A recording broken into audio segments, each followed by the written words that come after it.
Saint Covenant et puis Saint Kofi, les 4 évangélistes de la Bible catholique version Côte d'Ivoire. Alors, sur ce vitrail-là, on retrouve donc, c'est un vitrail qui est consacré à un évangéliste. Chaque évangéliste a un symbole. Dans ce vitrail, on trouve le symbole de l'évangéliste complètement en haut. On voit ici un homme qui a l'apparence d'un ange. C'est pas l'évangéliste? Pas l'évangéliste. Oh, c'est compliqué, on peut descendre complètement. Regardez en bas, le médaillon qui est en bas. C'est dans quelle scène? Les rois mages. Les rois mages, c'est dans quel évangile? Saint Jean? Saint Matthieu? Saint Luc?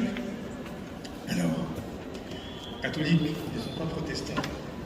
Il y a 2 évangiles qui retracent la force de Jésus-Christ, n'est-ce pas? Lesquels? Saint Luc et Saint Matthieu.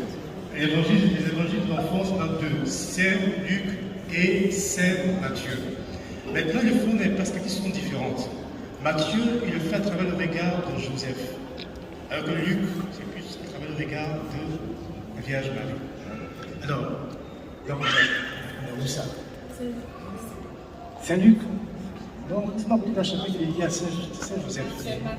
Donc, c'est Matthieu. Puisque Matthieu parle de la naissance de l'enfance de Jésus-Christ à travers le regard de Saint-Joseph. Donc, juste à côté de la chapelle qui lui est dédiée, on a mis ici l'évangéliste Saint-Matthieu, qui a pour symbole l'homme qui a une apparence d'ange, parce que l'évangéliste de Saint-Matthieu commence par quoi? Il commence par quoi? La généalogie de Jésus-Christ. Bravo. Il y a 2 généalogies dans le Nouveau Testament, n'est-ce pas? Il y en a un chez Matthieu, au début de l'évangile, et puis un deuxième. Saint Luc. Vous ne lisez pas la Bible, vous, là. Maintenant, je vais offrir des cadeaux à ceux qui donnent des bonnes réponses. Vous stimulez. Alors, nous avons l'autre chose qui impressionne au niveau du sanctuaire, ce sont les colonnes. Alors, ces colonnes, il faut les toucher. Il y en a 48, on a 60 au total. Là. Celles-ci, on les appelle les colonnes doriques. Elles sont pleines de béton. Elles descendent à 30 mètres en dessous du sol. Et ces colonnes, dans les 48, elles sont reparties par groupe de 4, ça fait 12 au total, 48. Elles représentent les 12 tribus d'Israël. Elles sont celles qui portent le poids de la coupole. La coupole, c'est le toit de la basilique, qui est estimé à près de 98 000 tonnes.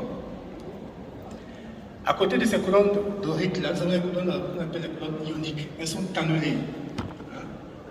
Il y a des rayures. Et bien, elles sont vives à l'intérieur, elles sont creuses. Donc on trouve à l'intérieur de ces colonnes-là, il y a 4 ascenseurs de la basilique, on a 2 ici, 2 entrées principales, et on a aussi des escaliers en colimaçon, on a 6, et puis une colonne qui est réservée pour l'évacuation pluviale, qui tombe sur le toit de la basilique, et une autre colonne qui sert pour les gaines des publics. Alors normalement, avec les pèlerins, on ne prend pas ascenseur, on ne prend pas escalier. Et l'escalier, il y a 196 marches. Vous voyez, 196 marches. Maintenant, quand on fait la racine carrée, des mathématiciens ici, la racine carrée de 196, ça veut quoi? La racine carrée de 100, c'est quoi?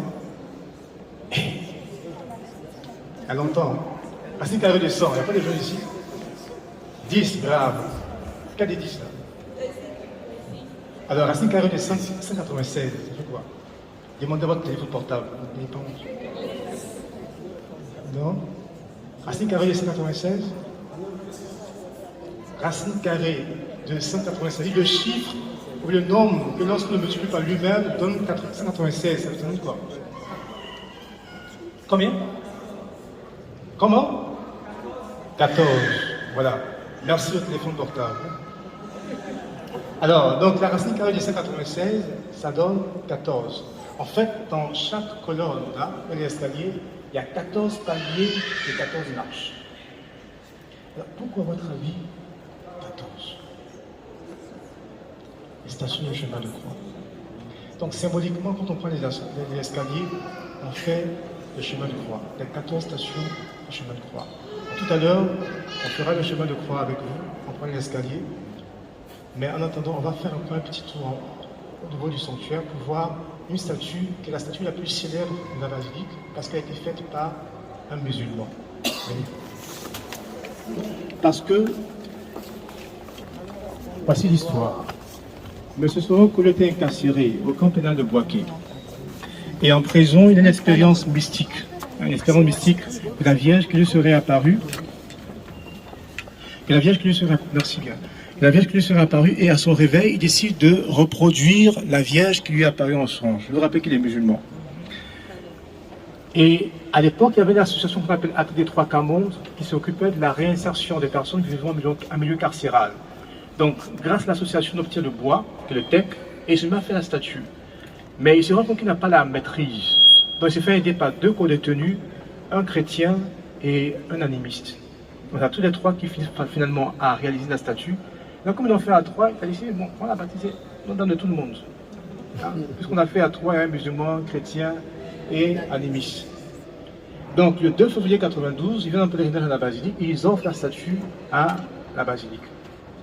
Alors le président Moufou avait tellement été ému par l'histoire qu'il a gracié M. Sorokolo, qui une fois sorti de prison s'est converti au catholicisme. Quand ils sont partis, on a remarqué quelque chose d'étrange. La Vierge d'abord, c'est vraiment aussi un modèle d'inculturation, parce que nous avons une femme africaine, une Vierge avec des tresses, le port du bébé également aussi qui est évocateur de l'Afrique, et puis le vêtement qui fait penser à l'Asie, donc il forme une femme universelle. Ce qu'on a remarqué, c'est que quand vous êtes proche de la statue de la Vierge, quand vous la regardez, on a l'impression qu'elle est triste, qu'elle est sur le point de pleurer. N'est-ce pas? C'est vrai? Oui. Ceux qui sont là n'ont pas la même impression. Ah ben, comment? Elle sourit. C'est vrai. Alors, dépendamment de la position que vous avez vis-à-vis de la statue, l'expression du visage de la Vierge change. Voici le secret. La Vierge Marie, elle a la main tendue ici, n'est-ce pas? Elle a la main ouverte. Elle te dit, mon fils, tu es venu ici, là. Laisse tes soucis ici. Ce qui te rend triste. Et je te promets que quand tu repartiras avec le sourire. Donc vos bagages que vous avez portés là, de répartir, il y en a qui aiment bagage. Déposez ça devant la Vierge avant de partir. Elle vous promet que par son intercession, son fils, qu'elle nous présente également aussi, nous obtiendra le sourire. Ok? On va continuer. Dans la basilique en face du maître-autel. Le maître-autel, c'est le grand hôtel qui est là-bas. Et donc, il y a un fondement biblique et un fondement théologique à la construction du sanctuaire. Les fondements théologiques, c'est la fête de la Pentecôte.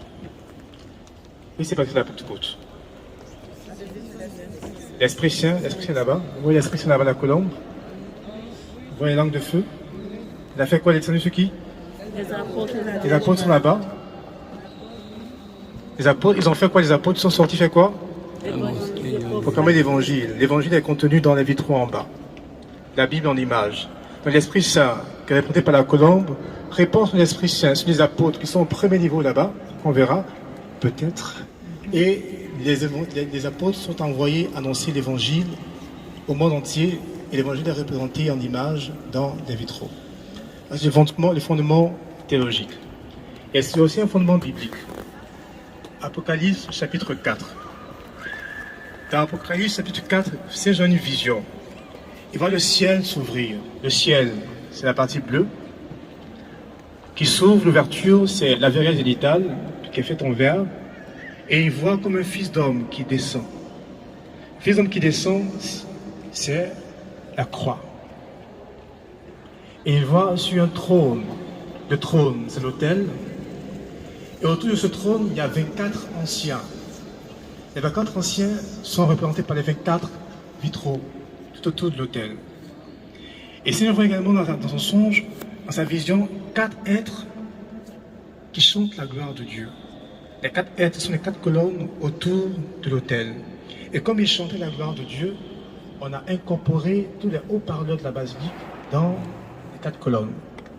Parce que quand la messe est célébrée, quand la chorale chante, le son parvient à l'ensemble de la basilique seulement à partir de ces 4 colonnes. La croix qui est suspendue dessus l'autel, elle pèse 50 kg. Elle est suspendue par 2 fils en acier inoxydable qui ont une capacité de charge de 250 kg. Donc normalement, les deux tuiles là, en acier, peuvent porter 5 fois le poids de la croix. Elle n'est pas en or. Parce qu'il y a des problèmes. Les gens qui ont pensé qu'ils étaient en or, une année, ils ont cambriolé la basilique, un pour projet de décrocher la croix. Ils ont passé toute la nuit. Ils n'ont pas pu. Donc, ils se sont vengés. Ils ont vu la lumière de tabernacle. Ah, mais c'est là-bas le coffre peut-être. Ils ont cassé le tabernacle. Sacrilège. Ils n'auraient rien vu. Mais en fait, ils étaient voilés parce que le véritable trésor de la basilique, c'est justement là-bas, dans le tabernacle. Dans le Christ est présent. Donc ils sont partis, on les a empêchés parce que le passage qu'ils ont utilisé là, sauf seulement quelqu'un qui a travaillé dans la basilique, connaît cela. On a mis la main sur. Anyway, c'est notre chose. Donc, la croix est suspendue au-dessus de l'autel qui évoque le Christ. Maintenant, vous voyez les allées là. Elle commence comme ça, grande, n'est-ce pas? Et puis au fur et à mesure, elle se rétrécit pour nous mener vers le Christ. Le chemin qui mène à la perdition est large. Mais celui qui mène à la vie, il est étroit. Donc, au fur et à mesure qu'on se rapproche du mystère qu'est le Christ, la voie se rétrécit. Donc, courage. Courage dans la quête du salut. Plus tu avances, plus la voie se rétrécit, mais c'est là-bas que ton salut.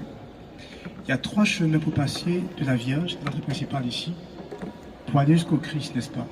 Il y a 3 possibilités. Soit vous passez par là, à côté là, ou encore de ce côté-là, vous arrivez là-bas. Mais c'est le chemin le plus court, c'est lequel? Tout droit. Le chemin le plus court. Hein? Et il passe par quoi le chemin le plus court? L'autel. L'autel, mais bien plus encore. Le chemin le plus court passe par quoi? Par la croix. Le chemin le plus court pour passer de la Vierge à Jésus-Christ, ça passe par la croix. La croix n'est plus un instrument de supplice, c'est la vie. Quand il nous dit, celui qui veut me suivre, qu'il prenne sa croix, qui me suive là, c'est ça. Et il n'est pas qu'il va éviter les croix, mais il nous aidera. La Vierge nous aidera à porter ces croix. Ok? L'autre chose également qui retient l'attention de beaucoup plus personnes, c'est que, ici vous ne pouvez pas bien le voir, les sièges qui sont derrière vous là, ce n'est pas pour le confort seulement. Hein. Ce n'est pas aussi seulement esthétique. Ils ont comme pour vocation d'aspirer l'écho. Quand je parle ici, pour une salle aussi grande, il va y avoir l'écho ici. Il n'y a pas d'écho à cause de cette siège là qui capte l'écho. Mais si on va à l'hôtel, là-bas, il n'y a pas de siège là, l'écho va se répandre. Pourquoi? Si pendant la célébration eucharistique, le courant vient à partir, le célébrant principal peut continuer la messe sans avoir nécessairement besoin de micro. Il suffit de projeter un peu sa voix pour se faire entendre. Par contre, si pendant la messe, le prêtre, vous trouvez qu'il raconte sa vie, vous commencez à bavarder, votre bavardage là, il faut là-bas. Du coup, ne porte pas cela. Donc, eux là-bas, on n'entend pas. Mais par contre, tout son qui est émis au niveau du maître-autel est projeté. Il se fait entendre de partout dans la basilique. Il y a 3 niveaux d'amélioration de l'écho. Il y a ce premier niveau déjà. Deuxième niveau, au niveau du déambulatoire des apôtres, il y a des croix gammées là-bas qui contiennent la même matière, qui aspirent également l'écho. Et puis, au niveau de la coupole est faite de staff. Elle était perforée de 29 millions de trous qui permettent au son de s'échapper. Entre la partie bleue, qui est ici, et la partie blanche que vous voyez à l'extérieur, à peu de 4 mètres, qui fait une espèce de grande salle où le son peut partir et ne pas revenir. Parce que c'est le retour du son qui provoque l'écho. Alors, logiquement, maintenant, on a maintenant des escaliers. Il faut les chemins de croix. On m'a dit que vous êtes pris par le temps. Donc, le Père, une fois, propose que vous reveniez l'année prochaine, à la même date, pour faire du chemin de croix. Ok? Je vais continuer avec le second groupe qui est venu d'Abidjan, c'est ça? Oui. On va poursuivre ensemble la catéchèse par les vitraux. Et puis, avec le groupe qui est venu du cycle marial, on va se rendre à la chapelle mariale pour la présentation des roses à la Vierge. Et je vous partirai sur vous la bénédiction. Est-ce qu'il y a des questions pour le le groupe qui est venu du Sécu Marigal. Il n'y a pas de question. Bien sûr. Oui. Il y a une question.